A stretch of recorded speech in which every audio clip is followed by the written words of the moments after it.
Yeah, DJ Chase, Downright Sports. Yeah, tune in, Downright Sports. Welcome to an all-new Downright Sports. It's been a while. 2 weeks. About 2 weeks, yeah. I'm pretty sure. It's been a while. The last episode, it's been 2 weeks. The last episode, we did the week of shows. That was, May 23rd.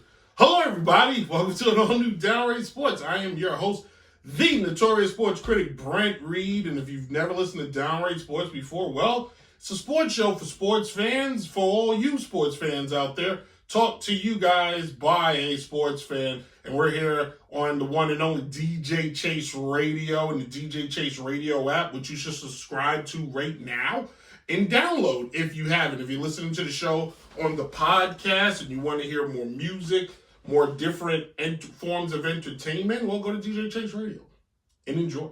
Follow Downright Sports on all social media platforms, Instagram, TikTok, Facebook. And show a lot of inconsistencies, but I will address that later in another time. Right now, though, it's time to get into the fun. Let's get back to the fun. We're doing the show. Anywho, let's talk about some old news, shall we? So, my New York Knicks decided to fire head coach Tom Thibodeau. And the question is, why? Tom Thibodeau was great as the Knicks head coach. Did he get a championship? No. But this year was his closest attempt as he got the Knicks to the Eastern Conference Finals, closer than they've been in 25 years, since 2000. The Knicks would lose to the Pacers, who are now tomorrow on Wednesday, June 18th. Why is that day important? I'll tell you later. But they're closer to... They're a game away from losing the finals. But if they win Game 6, they're, playing the Game 7 to help them win an NBA championship. And we're going to, for whatever it is. But the Knicks fired Thibodeau without any plan of bringing in a replacement. No replacement. And what they did was they went on this bachelorette style thing where they asked permission to talk to other coaches who are already employed, which is stupid all to begin with. But Thibodeau has been scrutinized more than probably every other coach in the league, other than a coach that plays for LeBron James. Not the team, LeBron James. Conversation for a different day. But we saw this year, a couple years ago, the Knicks had got Julius Randolph, and then before they got Brunson 2 years ago, the Knicks had formed this new toughness, this new aura of, they're going to play you hard and tough, and you're going to play a lot of minutes if you're a Knick, which is a very, they talk about this low management crap, but Thibodeau was up for the assignment. Thibodeau is an old school basketball coach. Do you need to change up a little bit in today's day and age? A little bit. But he seemed to resonate with today's players that played for him. He wasn't chasing after... There's a reason why he wasn't chasing the big megastar players, because we all know the big megastar players prefer to do less and get paid more. And Thibodeau was going after guys that wanted to play. Thibodeau's coaching career started in '89 as an assistant in Minnesota for 2 years, an assistant with the Kings for 2 years, an assistant in Philadelphia for 2 years. And funny enough, he was an assistant on those Knicks teams from 97 to 2003. And then he goes to be an assistant on those Houston Rockets teams you guys all love, with Tracy McGrady and Yao Ming. And what did those teams have in common? No, they didn't win any championships, but they were hard-nosed teams. Thibodeau has coached great players. If you go back to his Knicks years, he coached Hall of Famer Patrick Ewing. What are we talking about? He coached against, as an assistant, because it counts, because he had to scout, but he coached against Jordan and those great players. And then transitioned into the to the 2000s where the team would dwindle and fall apart. But then he goes to Houston with Jeff Van Gundy, where he would coach Yao Ming and he would coach Tracy McGrady and those guys. And then he would head to Boston, where he would help facilitate a championship there. He would go there 3 years and he would get his crack at being a head coach with the Bulls, where he had those great Bulls teams with Derrick Rose and Joakim Noah and my mind blanks, but a great group of players. And his first year, 62-20, his second year, 50-16, 45-37, 38-34, 50-32, and then he was like, then he gets to Minnesota. First year was a losing season. Then the next year, 47-35, and then a losing season. And then he goes to the Knicks, where he just saw success. And Tom Thibodeau's coaching record, for those of you keeping score at home, is 578 wins to 420 wins. He's an above 500 coach. Even in the playoffs, he's an above 500 coach, except for when he was with Minnesota, where you know what I mean? So he's not a terrible coach. What may be happening is either players get worn out of him or ownership gets worn out of him. But what his resume says to me is the man knows how to win. So who cares? And the Knicks was going to replace Thibodeau with Jason Kidd. Oh, we got to get Kidd. That's a splashy pick. Knicks have done splashy before. Do I have to remind the Knicks fans of the Isaiah Thomas days? Need I remind the Knicks fans of Larry Brown? Need I remind the Knicks fans of Derek Fisher? Like, the Knicks have made some of the, like, when they've had good coaches for some reason, Mike Woodson was a great coach for the Knicks. They fired him. Why?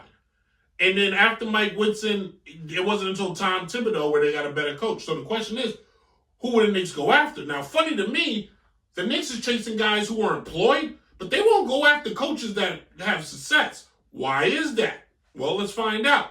Because if I'm not mistaken, Mike Brown is sitting out there, a coach that turned the Kings around, a coach that went to the finals with the Cavaliers. He had winning seasons with the Cavs. He has shown he knows how to coach good teams. Sorry, my eye just started twitching like crazy. I had something in it. And then you would have another coach sitting out there is the true visionary, the true patriarch, the true architect. There's something in my eye live, but good grief. It was like rolling around. We don't edit here. But now, and then you got Mark Jackson sitting out there who hasn't coached in 10 years since putting that Golden State Warriors team together. And instead, the Knicks are going after they went after the guy that coaches the Hawks. Why? They went after Billy Donovan. Why? Like, why? What are they doing any better than with the guy you had? I don't have those guys' resumes in front of me, but none of them, except for King, none of them have championships. If this has anything to do with James Dolan, the great James Dolan, I say that with an eye roll if you're listening on the radio, and it's a proven fact that James Dolan had zero idea what to do with zero idea what he needs to do with the New York Knicks. And this goes to show you that sometimes just leave it alone. Now, this conversation, the Knicks want Kevin Durant. No, now they don't want Kevin Durant. The Knicks should not go after Kevin Durant. In fact, the Knicks should even go after Giannis Antetokounmpo because the Knicks gave up all their draft capital for Karl Anthony Towns, who played great for the Knicks this season. He played great for the Knicks in the playoffs. He played with Karl Anthony Towns is an above average center. That's it. He is not, it's a fight. It's a fight in hockey. I got the Stanley Cup one. They about to throw hands here. I wish my wife was here. She wants to see this. They about to throw hands. There's sticks to faces. It looks like Leonard Kenny. Oh, boys, we getting busy out here, boys. They doing this for the boys further. I got to get Leonard Kenny sound bites for the show, by the way. But In any case, Karl-Anthony Towns did what he needed to do. He hit big shots when needed. He got rebounds when needed. Karl-Anthony Towns isn't Joel Embiid. He's not Anthony Davis. He's not any of those guys. When he was drafted, there was thought he could be, but he's not, unfortunately. And I think we need to, set expectations a little lower for Karl-Anthony Towns, because we all understand that it's Jalen Brunson's team, and the team is going to do as well as Jalen Brunson's going to do. But Jalen Brunson, one, is a defensive liability. Two, that offense was terrible, and that's not talent. I mean, yes, that is Thibodeau's fault, but I feel like the Knicks what they should have done, hear me out, is maybe paired Thibodeau with Mike D'Antoni. Also, former Knicks head coach, saw how that went. But I would have liked to see Thibodeau with an offensive-minded assistant coach. Thibodeau's got the defense. He's got an offensive-minded assistant coach, because that offense, the reason why the Pacers were able to beat the Knicks is because that offense was too predictable. Brunson will dribble for like 40 minutes, for the entire shot clock, and then look to pass the ball. The other thing is they kind of have players playing out of position a little bit. If you look, like Josh Hart should not be playing a 4 most of the time. Like, there was a lot of other issues, but I feel like that's stuff that Thibodeau could have learned from. Because, despite all that, Thibodeau had this team on the precipice of winning an NBA, getting to the NBA Finals, which is what all Knicks fans, were clamoring for. So now what do the Knicks do? The Knicks crap in one hand and wish in the other, because hope ain't coming. Now, there's a rumor out there, and I think it's a rumor I heard it on Gilbert Arenas' podcast, that the Knicks will probably make Jalen Brunson's dad the head coach, which if that happens, you could take next season and burn it. Don't even put the Knicks in the records, just burn it. Just completely forget about it and burn it, because that's a mess all into itself. I'm here for Mark Jackson. I'm here for a Mike Brown. I'm here for any of those guys to be the next Knicks head coach. Heck, I say give Penny Hardaway a shot at it. He's been down in Memphis for a minute. Give Penny a shot. Why not? Or, I'm sitting here. I used to coach, since you're handing out free money. I can let Jalen Brunson dribble the ball 20 times in the shot. I can let him just dribble and yell up and down the court and take the money, because we all need that, don't we?